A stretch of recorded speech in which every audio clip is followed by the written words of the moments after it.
اللہم صلی اللہ سیدنا محمد وعلی آل سیدنا محمد وبارک وسلم۔ آج آپ کے سامنے میں امر بالمعروف و نہی عن المنکر کے بارے میں چند حضور اکرم صلی اللہ علیہ وسلم کی جو تعلیمات ہیں، جو ہمارے لیے ٹیچنگ ہیں، اس کے بارے میں تھوڑا سا بتاؤں گا، کیونکہ یہ اہم فریضہ ہے جس لیے اس امت کو پیدا کیا گیا، اور ہم بے بہرا ہو گئے اس فریضے سے اپنے۔ بہت سارے لوگ تو صرف سختی کرتے رہتے ہیں، نہی عن المنکر ہی کرتے رہتے ہیں، اور بہت سارے لوگ یہ کہتے ہیں کہ سختی نہ کرو، صرف خوشخبری سناؤ۔ بلکہ یہ بیلنس کا معاملہ ہونا چاہیے کہ آپ کی زندگی میں امر بالمعروف نہی عن المنکر دونوں کے لیے جگہ ہونی چاہیے۔ نبی اکرم صلی اللہ علیہ وسلم کی حدیث سنیں اس کے بارے میں۔ بسم اللہ الرحمن الرحیم۔ حضرت معاذ بن جبل رضی اللہ تعالیٰ عنہ سے روایت ہے کہ رسول اللہ صلی اللہ علیہ وسلم نے مجھے 10 باتوں کی وصیت فرمائی۔ اللہ کے ساتھ کسی کو شریک نہ کرو، اگرچہ تم قتل کر دیے جاؤ یا جلا ڈالا جائے تمہیں، اور اپنے ماں باپ کی نافرمانی نہ کرو، اگرچہ وہ تم کو حکم دیں کہ اپنے اہل و عیال اور مال و منال چھوڑ کر دین و شریعت کے لیے نکل جاؤ، اور کبھی ایک فرض نماز بھی قصداً نہ چھوڑو، کیونکہ جس نے ایک فرض نماز بھی قصداً چھوڑی اس کے لیے اللہ کا عہد اور ذمہ نہیں رہا، اور شراب ہرگز نہ پیو، کیونکہ شراب نوشی ساری فواہش کی بنیاد ہے، اور ہر گناہ سے بچو، کیونکہ گناہ کی وجہ سے اللہ تعالیٰ کا غصہ نازل ہوتا ہے، اور جہاد کے مارکے سے پیٹھ پھیر کر نہ بھاگو، اگرچہ کشتوں سے پشتے لگ رہے ہوں، اور جب تم کسی جگہ پر لوگوں کے ساتھ رہتے ہو اور وہاں کسی وبائی مرض کی وجہ سے موت کا بازار گرم ہو جائے تو تم وہیں جمے رہو، اور اپنے اہل و عیال پر اپنی استطاعت اور حیثیت کے مطابق خرچ کرو، اور ادب سکھانے کے لیے ان پر سختی بھی کیا کرو، اور ان کو اللہ سے ڈرایا کرو۔ مسند احمد کی حدیث پاک ہے۔ اس میں دین کا خلاصہ آ گیا آپ کے لیے۔ نماز کا معاملہ ہم تو ساری فجر جو ہے جان بوجھ کے قضا ہی کرتے ہیں، تو یہاں تو اللہ کے رسول صلی اللہ علیہ وسلم نے فرمایا کہ اللہ کا ذمہ بری ہے اس آدمی سے جو نماز قصداً ایک نماز جان بوجھ کے چھوڑ دے۔ تو ہم تو کتنی نمازیں چھوڑ دیتے ہیں۔ بری سے مراد یہ ہے کہ اس حدیث کو اگر آپ الٹا کریں کہ جس نے 5 نمازیں اپنی درست رکھی تو اللہ کا ذمہ ہے اسے بخشنا، اور اگر آپ نے نماز قصداً ایک بھی نماز جان بوجھ کے چھوڑی تو اللہ کا ذمہ بری ہے کہ وہ بخشے یا نہ بخشے۔ تو کم سے کم یہ بہانہ دے دو اللہ کو کہ وہ کافروں کے سامنے جب آپ کو بخشے تو آپ کی نمازیں پوری ہوں۔ میں تو بار بار یہ بات کہتا ہوں، اللہ کے واسطے اللہ کو ایک یہ بہانہ دے دو کہ ہم نے زندگی بھر کبھی نماز نہیں چھوڑی، تو اللہ نے اس لیے ہمیں بخش دیا، ورنہ کل کو اللہ کے سامنے انگلی اٹھائیں گے لوگ، اللہ اپنے آپ کو ناانصاف نہیں کہلوائے گا، نام معاذ اللہ۔ قرآن میں بھی اللہ نے کہا کہ جب دوزخی جو ہیں وہ جنت کی طرف جنتی جنت کی طرف جاتے ہوئے ہوں گے تو راستے میں دوزخ میں پڑے ہوئے لوگ دیکھیں گے، ان سے پوچھیں گے تم یہاں کیسے آ گئے، تو یہی کہیں گے کہ ہم نماز نہیں پڑھتے تھے۔ پہلا جواب ان کا یہی ہوگا۔ تو اس لیے کم سے کم آج طے کریں کہ ہم نے انشاءاللہ جان بوجھ کے کوئی بھی نماز نہ قضا کرنی نہ چھوڑنی۔ دوسرے سختی کی بات کہ اپنے گھر والوں پہ سختی کرو، یا آپ دھیان رکھو کہ شریعت کی پابندی کرانا آپ کے ذمہ ہے، جو حدیث میں بھی آپ کو بتا رہا تھا درس قرآن میں کہ آپ کی رعایا کی آپ سے پوچھ گچھ ہوگی، تو اس لیے آپ کے جو ماتحت لوگ ہیں، آپ کے بیوی بچے، آپ کے ملازم، ان سب کا آپ سے سوال ہوگا اگر آپ انہیں شریعت نہیں بتا رہے ہیں۔ خالی آپ نماز پڑھنے جا رہے فجر کی اور آپ کا پورا گھر پڑا ہوا سو رہا، آپ یقین کرو اللہ قبول نہیں کرے گا ایسی نماز آپ کو اپنے گھر والوں کو اٹھا کے جانا ہے، بتا کے جانا ہے، اس کے بعد آپ کے جانے کے بعد وہ سو جائیں نہ پڑھیں، خود ان کی پکڑ ہوگی۔ حضرت ابو موسیٰ اشعری رضی اللہ تعالیٰ عنہ سے روایت ہے کہ رسول اللہ صلی اللہ علیہ وسلم نے فرمایا کہ بھوکوں کو کھانا کھلاؤ، بیماروں کی خبر لو، اور اسیر و قیدیوں کو رہائی دلانے کی کوشش کرو۔ صحیح بخاری کی حدیث پاک ہے۔ دیکھو جی، نیک کاموں کا جو حکم ہے وہ قرآن بھی دیتا ہے، اور یہ احادیث جو ہیں وہ اسی لیے ہیں کہ آپ کو پتہ لگ جائے کہ امر بالمعروف کیا ہے۔ قرآن میں اللہ رب العزت نے سورہ نساء 114 نمبر آیت میں بات کہی ہے کہ جو خیرات اور نیکی کی بات لوگوں کے صلح کے لیے کہے اور اخلاص کے ساتھ کہے تو اس کے لیے بڑا ثواب ہے۔ سورہ مائدہ کی 2 نمبر آیت میں بھی اللہ نے بات کہی ہے کہ نیکی میں لوگوں کا ساتھ دو، بدی میں ساتھ نہیں دینا، اس کا مفہوم ہے آیت کا۔ تو ہم یہ دیکھیں کہ ہمیں اللہ نے کیا حکم دیے قرآن میں اور کن چیزوں سے ہمیں روکا ہے۔ دیکھو بہت چھوٹی صورت ہے قرآن کی، سورہ عصر، اس کی 3 نمبر آیت میں شروعات تو اس کی ایسے ہی ہے کہ والعصر، زمانے کی قسم، ان الانسان لفی خسر، سارے انسان خسارے میں ہے۔ اس کے تیسری آیت میں، 3 ہی آیتوں پہ مشتمل ہے یہ صورت، اس میں اللہ نے کہا کہ سوائے ان لوگوں کے، مطلب وہ لوگ خسارے میں نہیں ہیں جو ایمان لائے اور اس کے بعد لوگوں کو صبر کی تلقین کی اور حق کی تلقین کی۔ تو آپ حق کی تلقین کرتے رہیں گے، لوگوں کو شریعت بتاتے رہیں گے، امر بالمعروف اور نہی عن المنکر کرتے رہیں گے، تو انشاءاللہ آپ ان خسارے والوں سے بچے رہیں گے۔ ہمیں قرآن میں اللہ نے سورہ انعام کی 104 نمبر آیت میں بھی امر بالمعروف نہی عن المنکر کا حکم دیا۔ سورہ آل عمران کی 134 نمبر آیت میں خوشحالی اور تنگی کے بیچ میں خرچ کرنے والے، غصہ پینے والے لوگوں کو معاف کرنے والے، ایسے لوگوں کو اللہ نے کہا کہ یہ میرے دوست ہیں، نیکی کرنے والے لوگ۔ اس لیے قرآن میں ان چیزوں کو دیکھیں کہ اللہ نے کن کن چیزوں میں ہمیں خوشخبری دی ہیں۔ قرآن میں سورہ مائدہ کی 33 نمبر آیت میں اللہ نے غنڈے بدماشوں کا، ابھی پیچھے آئی تھی وہ آیت، جو چور اچکے ہوتے ہیں ان کی سزائیں بیان کی ڈرانے کے لیے۔ تو اللہ ڈراتا بھی ہے، خوشخبری بھی سناتا ہے۔ یہی ہماری زندگی میں بھی ہونا چاہیے کہ ہم اپنے گھر والوں کو، اپنے معاشرے کے لوگوں کو ڈرائیں بھی اور خوشخبری بھی سنائیں۔ خالی ڈرانے سے بھی لوگوں کا ایمان جو ہے وہ ڈاواڈول ہوتا ہے، اور خالی خوشخبریوں سے بھی وہ بے بہرا ہو جاتے ہیں دین سے، کہ وہ آگے پھر اس حساب سے دین پہ نہیں چل پاتے۔ سورہ مائدہ کی 38 نمبر آیت میں چوروں کی سزا اللہ نے بیان کی ہے کہ ان کے ہاتھ کاٹ دیے جائیں۔ سورہ مائدہ کی 90 نمبر آیت میں اللہ نے کہا کہ شراب اور جوا، سٹہ، یہ سب حرام کام ہے۔ تو آپ جب یہ آیتیں پڑھیں گے تو آپ کو دونوں چیزیں ملیں گی، خوشخبری بھی اور اللہ کی طرف سے تنبیہ بھی، کہ آپ کو وعید اور نوید اللہ نے قرآن میں دونوں سنائی ہیں۔ حضرت مغیرہ رضی اللہ تعالیٰ عنہ سے روایت ہے کہ رسول اللہ صلی اللہ علیہ وسلم نے فرمایا کہ اللہ تعالیٰ نے تم پر ماں کی نافرمانی اور اذیت رسانی، لڑکیوں کو زندہ دفن کرنا اور بخل اور گدائی کو حرام قرار دیا ہے، اور زیادتی سوال اور مال کو ضائع کرنا مکروہ قرار دیا ہے۔ صحیح بخاری صحیح مسلم کی حدیث پاک ہے۔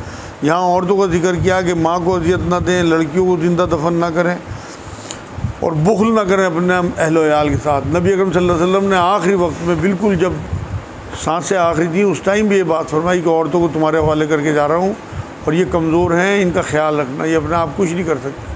تو ہمیں اپنی ماتحت جو بھی ہماری ماں ہوں کمزور، یا بیٹی ہوں، بیوی ہوں، بہنوں ہوں، ان کا حد درج خیال رکھنا ہے، کیونکہ ہماری آزمائش کا حصہ ہیں عورتیں۔ نبی نے یہ بات فرمائی کہ تمام امتوں کا کوئی نہ کوئی فتنہ ہوتا ہے، آزمائش ہوتی ہے، اور میری امت کا فتنہ مال اور عورت ہے۔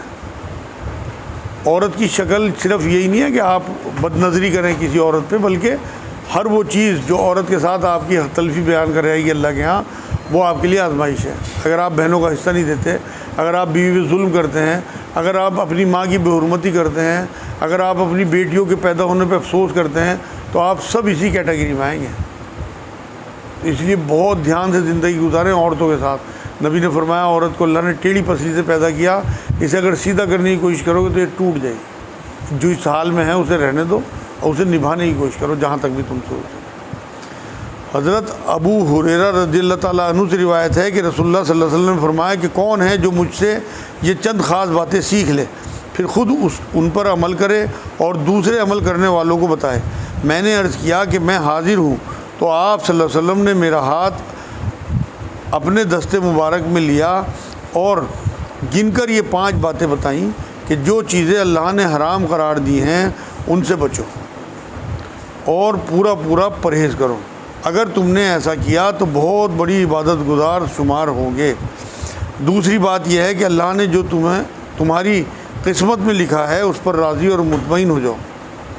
اگر ایسا کرو گے تو بہت بے نیاز اور دولت مند ہو جاؤ گے۔ تیسری بات یہ کہ اپنے پڑوسی کے ساتھ اچھا سلوک کرو۔ چوتھی بات یہ کہ جو تم اپنے لیے پسند کرتے ہو وہی دوسرے لوگوں کے لیے بھی پسند کرو۔ اگر ایسا کرو گے تو حقیقی اور کامل مسلمان ہو جاؤ گے۔ اور 5ویں بات یہ کہ زیادہ مت ہنسا کرو، کیونکہ زیادہ ہنسنا دل کو مردہ کر دیتا ہے۔ مسند احمد اور جامع ترمذی کی حدیث پاک ہے۔ تو یہ جو تعلیمات ہیں اللہ کے رسول صلی اللہ علیہ وسلم کی، اس میں 5، تو انہیں اگر ہم گرہ باندھ لیں، یہ نیٹ پہ ساری آپ کو دوبارہ مل جائیں گی، کیونکہ ہم اپلوڈ کر دیتے ہیں درس حدیث بھی، تو آپ ان چیزوں کو نوٹ کریں اور اپنی زندگی میں اتاریں کہ جو اللہ نے ہمیں دیا ہمیں مطمئن، دیکھو اللہ ہم سے راضی ہے، ہمیں اللہ سے راضی ہونا ہے، ہم اللہ سے راضی نہیں ہوتے کہ جو اس نے ہمیں دیا ہم اس پہ بھی راضی ہوں، اور جو اللہ نے دوسروں کو دیا اس پہ بھی راضی ہوں۔ کسی کا مال دیکھ کے، کسی کی خوبصورت بیوی دیکھ کے، کسی کے فرما بردار بچے دیکھ کے، کسی کا کاروبار یا بڑی گاڑی دیکھ کے ہمارے دل میں کہیں حیرت تو نہیں ہوتی ہے اللہ نے اسے کیوں دے دیا؟ اس کا مطلب ہم اللہ کی تقسیم پہ اعتراض کر رہے ہیں، معترض ہیں۔ تو جو اللہ نے ہمیں دیا اس پہ راضی رہیں، اور جو اللہ نے دوسروں کو دیا اس پہ بھی راضی رہیں، تب یہ رضا اللہ تک پہنچے گی۔ اللہ تو ہم پہ راضی ہے، اس نے تو آزمائش کے لیے بھیجا، اور جو چیزیں ہمیں اس نے دی ہیں تو بس اللہ پہ راضی رہنا ہے، جس سے اللہ ہم سے راضی ہو آخرت میں۔ یہاں تو ہم سے راضی ہے کہ اس نے ہمیں ایمان والے گھر میں بھیجا، ہمیں رسول اکرم صلی اللہ علیہ وسلم والی شکل دے کے بھیجا، اور اس امت میں حضور اکرم صلی اللہ علیہ وسلم کی بھیجا جس میں نبی آنے کی خواہش کرتے تھے۔ تو یہ ساری اللہ کی رضا کی علامتیں ہیں۔ ہلکی پھلکی کوئی آپ کے ساتھ آزمائش ہو، کمی ہو، تو اس پہ ہائے توبہ نہ مچائیں، وابلہ نہ مچائیں۔ یہ مسند احمد کی حدیث پاک تھی۔ حضرت جریر بن عبداللہ رضی اللہ تعالیٰ عنہ سے روایت ہے کہ رسول اللہ صلی اللہ علیہ وسلم نے فرمایا کہ جس قوم میں کوئی شخص گناہ کرتا ہو اور قوم اسے روکنے کی قدرت کے باوجود نہ روکے، تو اللہ تعالیٰ اس قوم کی موت یعنی زوال سے پہلے ہی اسے عذاب میں گرفتار کر دے گا۔ سنن ابو داؤد شریف کی حدیث پاک ہے۔ بہت مشہور حدیث آپ نے سنی ہوگی کہ جبرائیل علیہ السلام کو اللہ نے حکم دیا کہ فلاں بستی کو الٹ دو، پر تباہ کر دو، تو وہ لوٹ کے آ گئے اس بستی میں ہو کے کہ اللہ وہاں تو تیرا ایسا بندہ ہے جس نے 80 سال سے پلک جھپکنے کے برابر بھی تیری نافرمانی نہیں کی، اس بستی کو کیسے پلٹیں؟ تو اللہ نے کہا کہ اسی بدبخت سے شروعات کرنا کہ اندر پوری بستی میں میرے حکموں کو پامال کرتے رہے لوگ، اور یہ اپنی عبادت میں لگا رہا۔ تو اگر آپ اپنی عبادت میں لگے رہے اور آپ کے اولاد اور آپ کے معاشرے والے بے بہرا ہیں، تو آپ یقین کریں آپ کی پکڑ ہوگی۔ یہ میں آپ کو حدیث کا ہی واقعہ بتا رہا ہوں۔ سنن ابو داؤد شریف کی حدیث پاک ہے۔ حضرت ابو ہریرہ رضی اللہ تعالیٰ عنہ سے روایت ہے کہ رسول اللہ صلی اللہ علیہ وسلم نے ارشاد فرمایا کہ 7 ہلاک کرنے والی چیزوں سے بچو۔ صحابہ نے عرض کیا کہ یا رسول اللہ وہ کیا ہیں؟ آپ صلی اللہ علیہ وسلم نے فرمایا کہ اللہ کے ساتھ شریک ٹھہرانا، جادو کرنا، جس جان کو اللہ نے حرام کیا ہے اسے سوائے حق کے لینا یعنی کہ قتل و غارت، سود لینا، یتیم کا مال کھانا، لڑائی کے دن پیٹھ دکھانا، اور پاک دامن ایمان والی بے خبر عورتوں پر تہمت لگانا۔ صحیح بخاری صحیح مسلم کی حدیث پاک ہے۔ اب ہم مزے لینے کے لیے دوسروں کی بچیوں پہ الٹے سیدھے الزام لگاتے ہیں، بدگمانیاں کرتے ہیں، وہ سب اسی معاملے میں آئے گا۔ یا اپنی بیوی کو اس پہ شک کرتے ہیں کہ تو فلاں سے ملوث ہے، تو فلاں سے بات کر رہی تھی، روز کیس آتے ہیں، میں ایسے نہیں کہہ رہا یہ باتیں۔ تو معصوم عورتوں پہ الزام لگانے والے جو ہیں وہ اللہ کے یہاں پکڑ میں آئیں گے۔ اور جو یہاں چیزیں ہیں اس میں ایک جادو کا معاملہ، ہر آدمی دوسرے پہ جادو کا شک کر رہا۔ سگے بھائی آتے ہیں کہ جی میرے بھائی نے میرے اوپر تعویذ کرا دیا، میری بہن نے میرے اوپر جادو کرا دیا، میرے گھر میں میری بہن نے گوشت پھینک دیا، یا میرا سالے میرے دکان کے باہر نیمبو رکھ گئے۔ یہ ساری وہ چیزیں جو آپ الزام لگا رہے ہیں جادو کا، اور ہر حرام کا الزام اگر وہ مستعد نہ ہوا تو آپ پہ پلٹے گا۔ اس لیے محتاط رہیں کہ جادو کا الزام کسی پہ نہ لگائیں جب تک آنکھوں سے نہ دیکھیں۔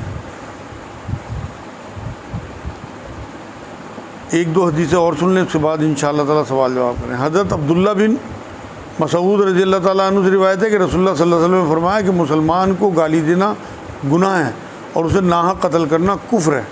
صحیح بخاری صحیح مسلم کی حدیث پاک ہے۔